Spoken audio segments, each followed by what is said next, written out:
guys. This is Phil from PEKO Publico, and I've got with me two guests that have actually come to visit me today. I've got Lee, who is Halleru, and Ash, who is it Starlet. Starlet. So listen, guys, we've all got a little bit of something in common. You've come through today, the two of you, because obviously we've got a few different bits of music all on the boil, and we all have different jobs within this thing. Ash, over to you. What was it that made Lee convince you to come over today? You told me a couple of weeks ago when you joined, didn't you? Yeah, when I first came, said I got onto this label, and Phil come over to my house and asked me if I'd join his label, and I was just like, yeah, I'll give it a go and see what happens. I just put my feet in the water before I got in touch with you to see if it was any good. I realised it was pretty decent. What's going on, and then I figured it was about right that we got Ash on board. Yeah, I mean, obviously we have a lot of fun. What we're trying to do here is actually produce music that we all like, get it to a position where it's finished, and actually do something with it. Yeah. I mean, you guys, I bet you've done music over the years. I know particularly you, Lee. Yeah. You've done stuff, and then it just sits on your hard drive. Yeah. It just sits there doing nothing. I'm sure that's a common enough thing. Basically, when we talk about the genres of music, I mean, obviously we've just had a little chat about that, Ash. But as far as your genres are concerned, what do you prefer, Lee? Well, what do I prefer? Well, I used to just prefer doing drum and bass, but in drum and bass, there's lots of different genres inside drum and bass, all the different types of genres. My particular favourite was just jump up drum and bass. I did like that, but I do like the occasional liquid, which you're pretty good at making. What as is well, the difference? I noticed the other day, but I was submitting one of your Jump tracks. Up is more dubstep kind. It's more in your face, like it's just there. You can just jump to it, just get straight onto it, and it's quite heavy. And then you've got deep sounds, deep synths, and and then you've got your liquid style, which is just dead smooth and chill out. It's more like a chill out. Yeah, still drum and bass, but it's a bit softer and stuff. And it's easier for to get in singers on it and things like that onto that style of drum and bass. Whereas Jump Up's more in your face. Yeah, it's more like you go to a club. Yeah. When you go to a rave or something like that. Yeah, when you go to a rave and it just goes off and they're all there. But yeah, it's like that. Do you think really that's the market for it? Is it the rave sort of? Yeah, for that type of music. I think there's a market for all type of drum and bass. To be fair, all drum and bass has its own peaks and stuff like that. So, but at the minute, mostly that's how I started out, was the drum and bass.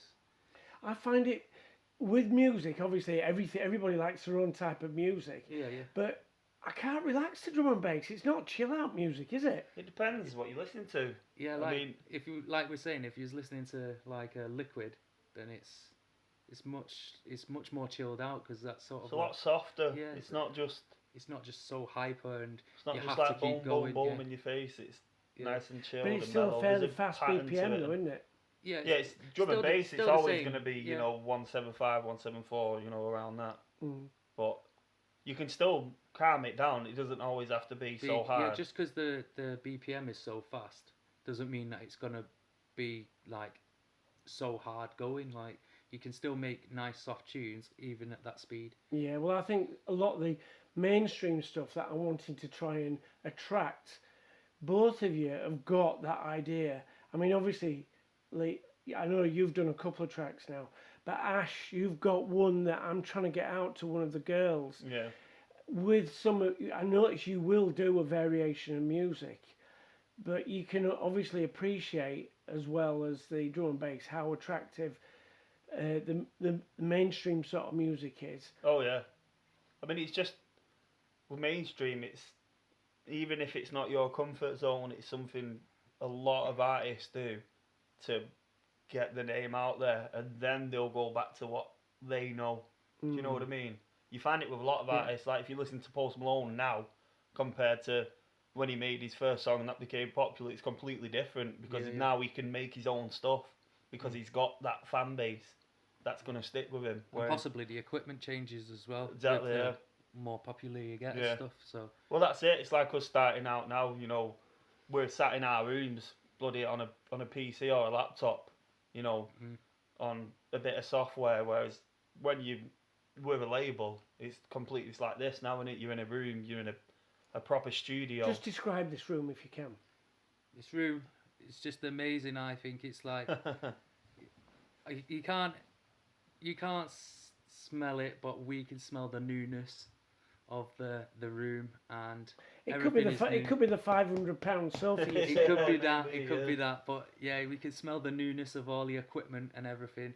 It's, I love the little touch signing your name when you come in. Yeah, Yeah. yeah. I felt that it was going to be a bit more personal. Like, everybody that comes here, they all feel a little bit nervous at Yeah. first, but when you're part of a team, you're part of a group, you don't feel nervous, and you'll get the best. Mhm. I mean, obviously, where you've signed, you know where it is, and I suppose automatically you're part of the collective there. Yeah. Well, that's so I was saying to Lee before, these just artists that you've had in.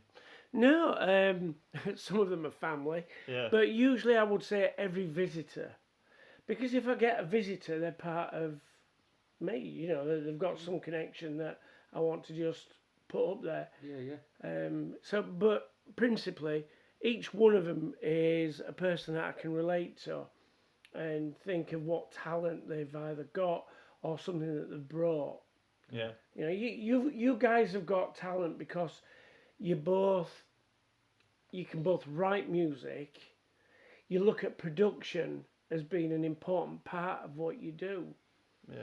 I suppose what I don't have any talent whatsoever in your direction. I suppose I just You've have. got a different talent, I think. Have you found it? Let me know. You're more of a businessman, like Yeah, it business seems minded. that way. Yeah. You know what I mean? You're more business minded. You're the missing link to what we need, basically. So I always think that I've got an enthusiasm to get things finished. I Yeah. don't like unfinished projects.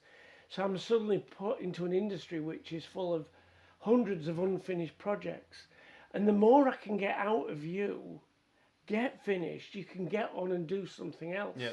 And you just might have that project in you that could really be right It's up to even the street. even with just the booth, it elevates it to a different level, doesn't it? yeah, Whereas just if having you're in that booth there. if you're in your room trying to do vocals, you just can't get that level of sound. Yeah. You can't get it at all unless you're gonna make one of them in your room, Because Yeah. I guarantee 99% of producers are sat in a room, Yep. a little box room at home, making the music, That's it. Yeah. where you just can't get that level of sound.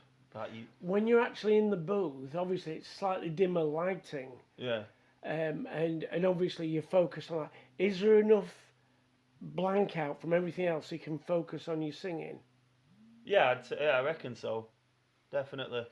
If you can hear on this podcast now a phone ringing, that's courtesy of Lee, who didn't put his on silent like we did. I Dropped did. the It's ball just I did put it on silent. It's just he's working with yours. Oh, go on. So I suppose the next thing that we're going to do is, as a continuation, I mean, obviously, Ash, you and me enjoy the broadcasting aspect Yeah. of podcasts. Yeah. Is it something that you're going to go down the lines of in Oh, future? definitely. Like I say, I've started at home, but I just can't get that quality yet. You sat in a little tight room with just one mic in the middle of the desk, and all you can pick up is this sound coming off the table that's on the mic, that the mic's on, sorry. So I don't know. Because like you say with a podcast, people listening to it with headphones on, while they're at work, and they don't want all that background noise, do they? It needs to be crystal clear.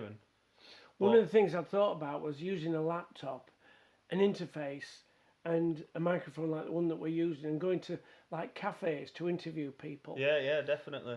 Because there's so many interesting people out there. Well, you could. There's a podcast. Obviously, I'm not going to mention the name of the podcast, but that's what they do with their guests. They'll go and have some food with them. Just have a conversation while they're there, while they're having some food. Well, one of our mutual contacts, Scully the Mad Hat. Yeah, big ups to Scully. Hey, he's wanting to get into podcasts, and he has a vast array of people that he's known through the years. Mm-hmm. Bad people, good people that have had addictions Yeah. and problems. And I think that's what you and I perhaps ought to do. We ought to look for people that have got something to say that's interesting, Yeah, definitely. and get them to try and open up a little bit more. I think the clue is to have somebody that you're interested in on the show. You know, rather than somebody that other people are interested in. Are you with me? Because Yeah. then you're more into the conversation. And if you're interested in what the other person's saying, you're going to be more involved in the conversation instead of just asking questions. Yeah, that's it. Do you know what I mean? Yeah, I get you. I think that's Well, music's been the common denominator so far for Yeah. us. And obviously, what we want to do is to build up a catalogue of music and try and expand out there. People that have not had the opportunity to go that little bit further. Yeah. That's my personal goal, to Yeah. get people, to do that. But obviously, when we talk about ambitions, we've all got them. So, Lee, what's your ambition with regards to music? Well, to be fair, I've been at it for a while, and I want to actually be able to hear my music on like a proper radio station, like a big radio station. I want to hear my music out there. I'm glad you said big radio station, because obviously 5 Towns Radio is the one that I'm working with. There's not much of an audience. In fact, we've probably got more. I didn't know if I in was here. allowed to say the station, so I just said a big radio station. So Yeah, as opposed to a little radio yeah, station. yeah, one that's like really well known. I'd like to hear my music like that and in the charts and stuff like that. And I'd like to see it. That'd feel like, I know success comes in many different levels, but that to me would be a bit success for me. Well, Bounce with the Rhythm. Oh, That's a plug. We're not allowed to mention that, are we? yeah, we could mention it, I guess. Bounce with the Rhythm. well, it's our music. So. It's our music, so we're allowed to do it. So one of the things I was thinking, obviously we're going to be making a real high quality video very shortly for it. But you talk about listening on the radio. My goals are a lot smaller, things that I personally enjoy. I would love to be able to get, and this is doable, is to get, supermarkets, how they play the music over. Oh yeah. Try and get them to be able to put Bounce in the Rhythm all over So you the can shop and loudspeaker. start bouncing, Yeah, bounce yeah. while you're shopping, bounce while you're shopping. Yeah, so and then you're immediately watching out and seeing who's in the aisles and what they're doing. Women going down the baby aisles, pushing the trolleys. Oh. Oh my god. Listen, you have that twisted mind somehow. It just takes one song, doesn't it? Yeah, well, Just we takes have one got a song pub. to- That's it. That's where We have got a that's pub the level I'm up in to. Bury called the Cavern. Really nice bloke, the owner. Yeah, it's a really nice venue as well. Like I've known it from like before it was the Cavern. It was. Can we Did play we mention it was called the Cavern? Can we play that? Yeah, we can play That that. venue? Oh, yeah. Because Yeah. it's where it used to be Siberia, and now it's called the Cavern. It's where it is. It's opposite Wilkinson's. Yeah, and the guy who owns Bury. it, really nice chap. Sound He's chap. even he's Where's even Wilkinson's?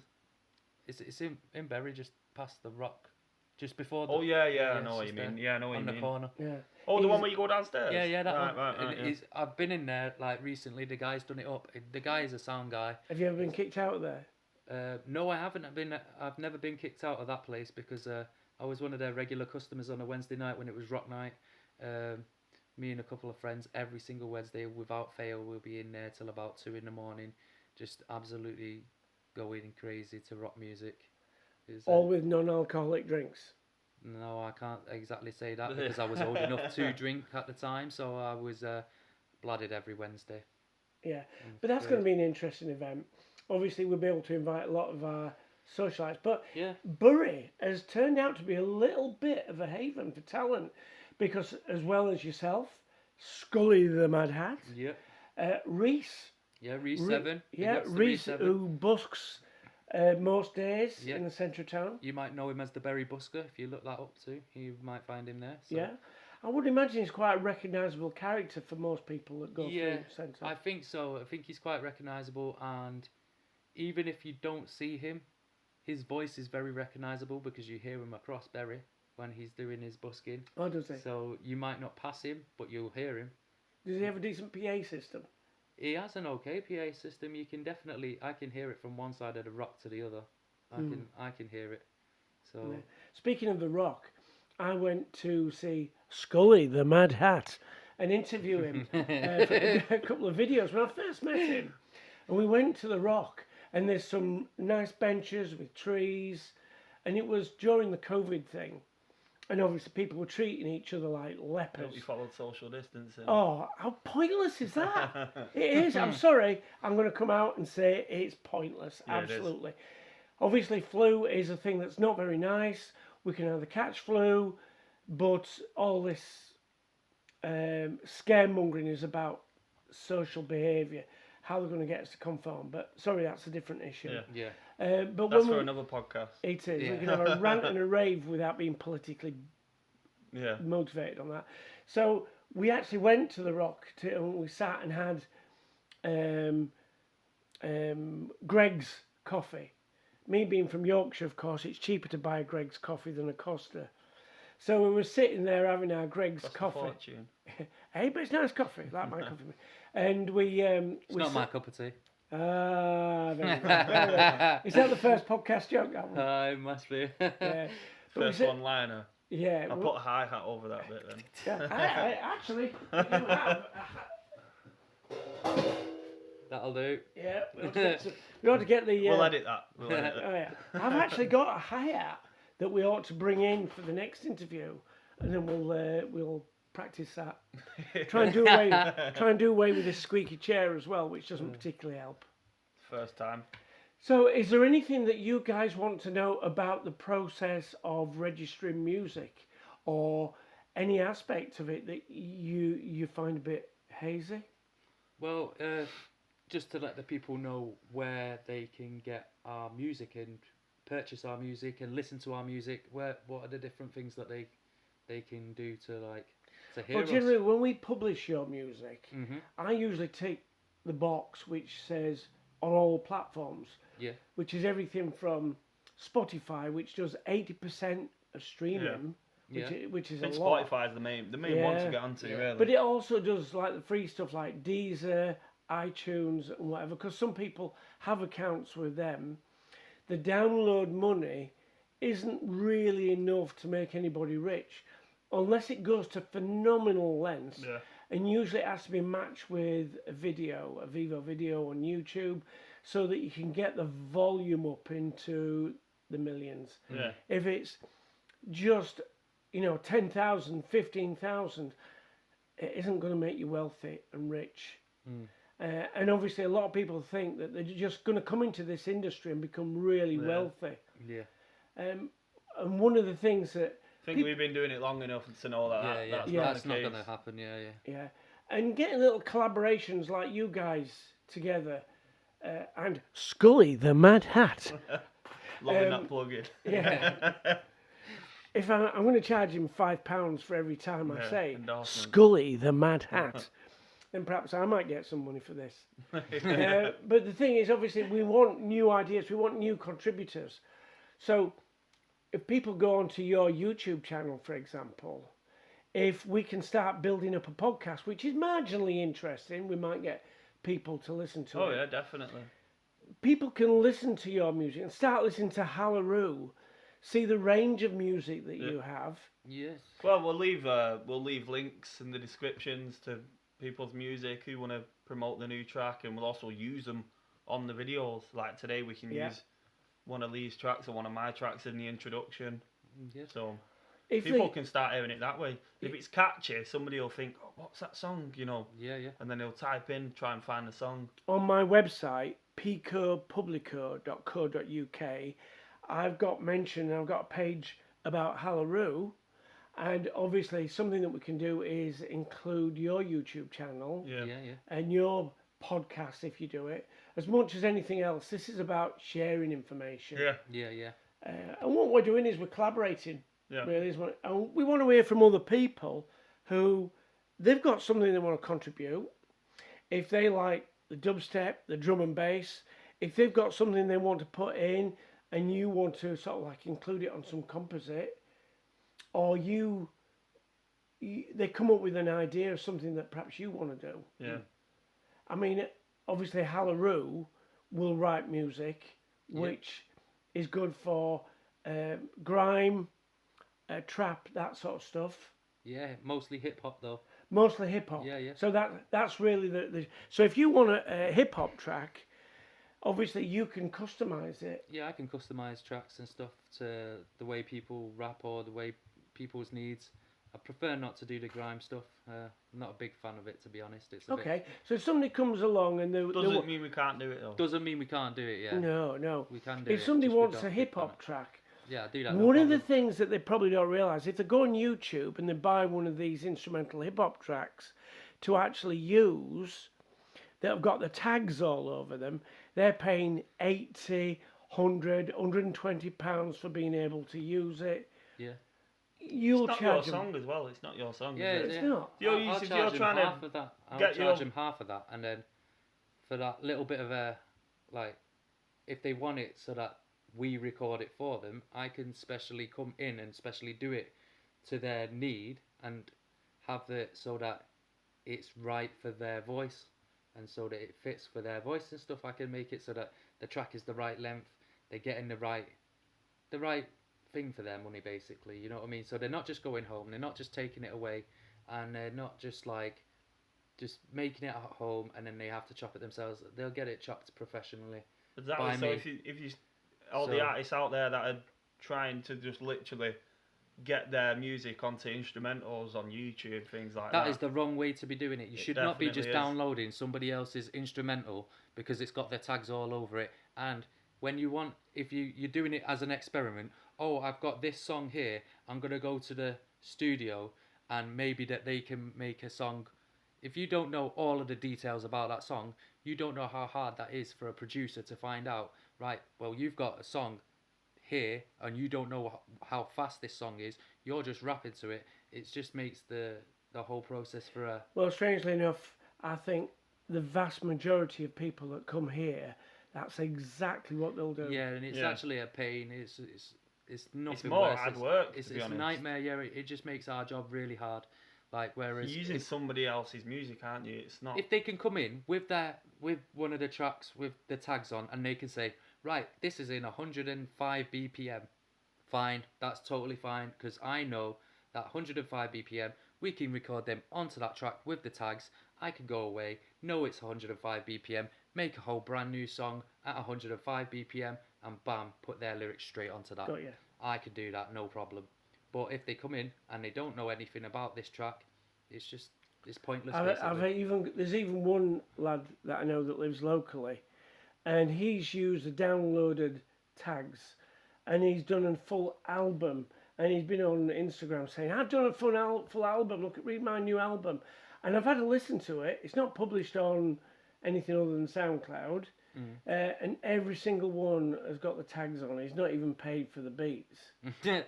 So That's what you don't realise. Literally everybody has got a SoundCloud channel. You know, there's so many like SoundCloud rappers and people. there's nothing There's there's a nothing difference. wrong in one sense because Yeah. at least it's better than sitting on your computer. Yeah. I've actually got to upgrade my SoundCloud because all that's on it is all my old stuff. None of my new stuff is on there, which I don't know, is not really showing me off very well at the minute. So Yeah, to be honest, I don't think SoundCloud is the right platform, personally, because there's not